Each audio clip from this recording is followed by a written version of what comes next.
Welcome to ancient tales.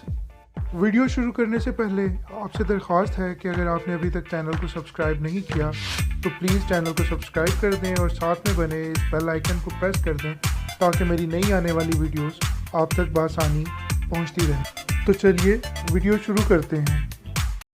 जैसा कि हमने गुज़श्ता वीडियो में अस्तारात के बारे में बात की, जिसके दौर में जिस्म फरोशी और ज़नाकारी को अरूज मिला और इसकी परस्तिश के साथ बदकारी को बढ़ावा मिला। इसी बदकारी से ख़बरदार करते हुए पौलुस रसूल मसीही ज़िंदगी के दो अहम ख़यालात की तशरीह पेश करता है। अव्वल, हमारा बदन मसीह के अज़ा हैं, बस क्या मैं मसीह के अज़ा लेकर कसबी के अज़ा बनाऊँ? बामुताबिक पहला करंथियों 6 बाब आयत नंबर 15। दोम, हमारा बदन रूल कुदस का मक़दस है।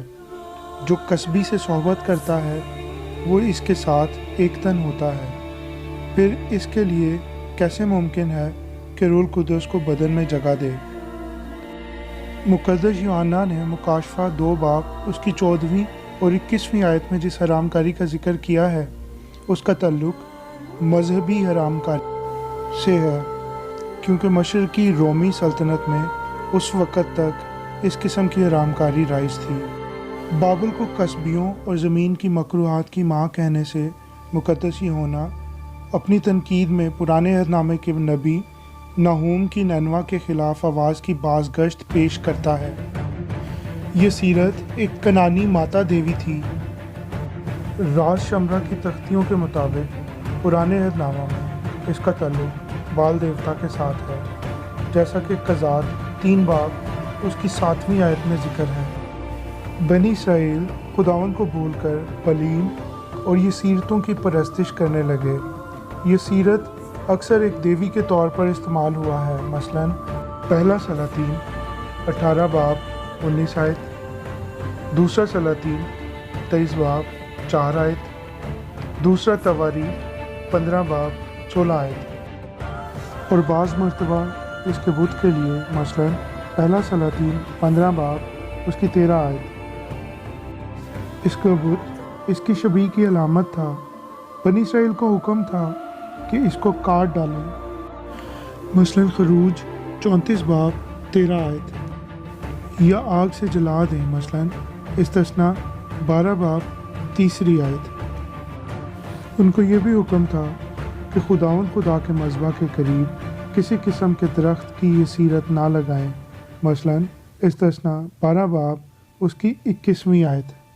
इन हवालों के इशारों से यूँ मालूम होता है कि ये कोई लकड़ी की चीज़ थी जो ये सीरत की मूरत या अलामत ज़ाहिर करती थी। बाज़ उलमा का ख्याल है कि नमरूद को सिम ने, जो कि नमरूद के परदादा हाम का बड़ा भाई और नूह का बड़ा बेटा था, जंग के दौरान कत्ल कर दिया और इसके जिस्म के टुकड़े टुकड़े करके उन टुकड़ों को इसकी सल्तनत के तमाम शहरों में भिजवाया। अस्तारात, जो कि जादू और काले इल्म में माहिर थी, उसने अपने शौहर के तमाम बॉडी पार्ट्स इकट्ठे किए। उसका ख्याल था कि वो जादू के ज़रिए नमरूद को दोबारा ज़िंदा कर लेगी। नमरूद के तमाम बॉडी पार्ट्स को इकट्ठा किया गया तो पता चला कि नमरूद का प्राइवेट बॉडी पार्ट मिसिंग है। जिस्मानी अज़ा पूरे ना होने की वजह से अस्तारात अपना जादुई अमल मुकम्मल ना कर पाई और नमरूद के इस मिसिंग प्राइवेट पार्ट की याद में मीनार खड़े किए गए और इनकी पूजा को आम बनाया गया। शिवलिंग की पूजा आज भी इसकी ज़िंदा मिसाल है। बारावरी की रसूमात के सिलसिले में ये नफ़रती सतून बाल की इज़्ज़त में और अस्तारात की इज़्ज़त में ऊंचे मकामों पर दरख्तों के नीचे नस्ब किए जाते थे। चूँकि ये नहायत फहश और नाज़ेबा मूर्तें थीं, यहाँ तक कि इनको बयान करना भी मयूब था, इसलिए कलाम मुक़द्दस में इसे पर्दे में रखा गया। हमारे ख्याल में ये हिंदू मंदिरों के शिवलिंग और यूनी से कुछ मुनासबत रखते हैं, इसीलिए इन्हें तबाह करने का हुक्म दिया गया था। अस्तारात और उसके पुजारियों ने लोगों में मशहूर करना शुरू कर दिया कि नमरूद, जो कि सूरज देवता था, आसमान पर जाकर सूरज में बसने लगा है और वहाँ से वो सब पर नज़र रखता है। नमरूद की मौत के बाद इसकी सल्तनत की भाग दौड़ استرات کے ہاتھوں میں آ گئی اور اس طرح یہ پہلی عورت حاکم بنی۔ اقتدار ہاتھ میں آتے ہی استرات نے بدکاری کی انتہا کر دی۔ اس نے نہ صرف اپنے مندر کے پجاریوں کے ساتھ ناجائز تعلقات قائم کیے بلکہ پورے ملک سے جوان لڑکیوں کو اکٹھا کر کے مندروں میں جمع کیا جاتا، مندروں کی خدمت کے نام پر انہیں اکٹھا کیا جاتا اور یہ پجاریوں کی ہوس کا نشانہ بنتی۔ نوزائیدہ بچوں کو بال کے سامنے جلایا جاتا یا پھر ان کا گلا کاٹ کے بال کے لیے قربانی کے لیے استعمال کیا جاتا۔ مندر میں آنے والی لڑکیوں کو بعد میں کعبہ خانوں میں بھیج دیا جاتا جہاں پہ وہ جسم فروشی کے لیے استعمال ہوتی ہیں۔ استرات کے پجاریوں کے ساتھ ناجائز تعلقات کے نتیجے میں وہ حاملہ ہوئی، جس کے بعد اس نے یہ مشہور کر دیا کہ نمرود جو اب سورج میں رہتا ہے اس نے سورج کی کرنوں کے ذریعے مجھے حاملہ کیا ہے اور سورج دیوتا میرے ذریعے دوبارہ پیدا ہونا چاہتا ہے۔ اس کے ہاں بیٹا پیدا ہوا اور اس نے اس کا نام تموز رکھا۔ تموز جب جوان ہوا تو استرات نے اپنے ہی بیٹے کے ساتھ یہ کہہ کر شادی کر لی کہ تموز میں نمرود کا دوبارہ جنم ہوا ہے۔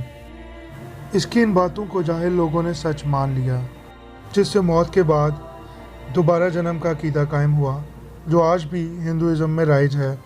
ان کا خیال ہے کہ انسان 7 بار مختلف جانداروں کے روپ میں جنم لیتا ہے، جسے ہندی میں پنرجنم کہتے ہیں۔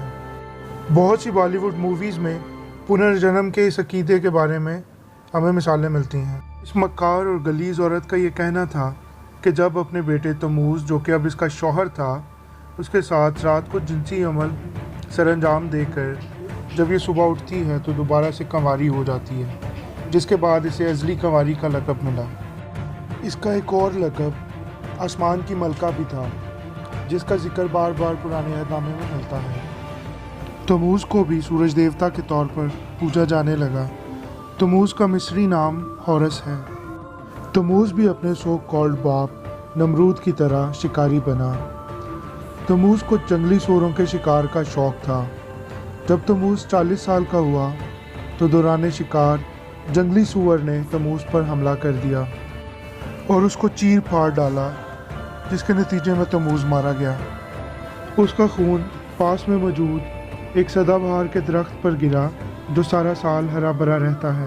ان لوگوں نے سدا بہار کے ہرے درختوں کو مقدس ماننا اور ان کو سجا کر ان کی پوجا کرنا شروع کر دی۔ تموز کی موت پر پورے ملک میں 40 روزہ فاقہ کشی اور ماتم کا اعلان کیا گیا۔ وہ لوگ 40 دن روزہ رکھتے اور اتوار کے دن روزہ نہ رکھتے اور سورج دیوتا یعنی تموز اور نمرود کی پوجا کرتے تھے۔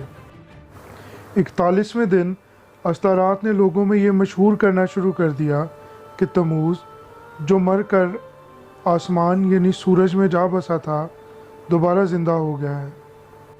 اس کا کہنا تھا کہ تموز پرندے کی شکل میں آسمان سے دریائے فرات میں اترا اور دیکھتے ہی دیکھتے پرندے نے انڈے کی شکل اختیار کر لی اور انڈے میں سے خرگوش نکلا اور خرگوش نے رنگ برنگے انڈے دینا شروع کر دیے۔ کیا آپ نے کبھی انڈے دینے والا خرگوش دیکھا ہے؟ چونکہ استرات کا ایک نام ایسٹر بھی ہے اس لیے یہ انڈے ایسٹر ایگز اور خرگوش ایسٹر بنی کہلایا۔ استرات کا کہنا تھا کہ اب ہر سال خزاں میں تموز مر جایا کرے گا اور بہار میں دوبارہ جی اٹھے گا۔ وہ ہر سال بہار سے پہلے تموز پر 40 دن تک ماتم کرتے اور روزہ رکھتے تھے۔ ان روزوں کے دوران وہ گوشت کھانے سے بھی پرہیز کرتے تھے۔ 41ویں دن وہ تموز کے جی اٹھنے کی خوشی میں عید مناتے، انڈوں کو خوبصورت رنگوں کے ساتھ رنگ کر لوگوں میں تقسیم کرتے۔ اس عید کو ایسٹر کے نام سے منایا جاتا تھا۔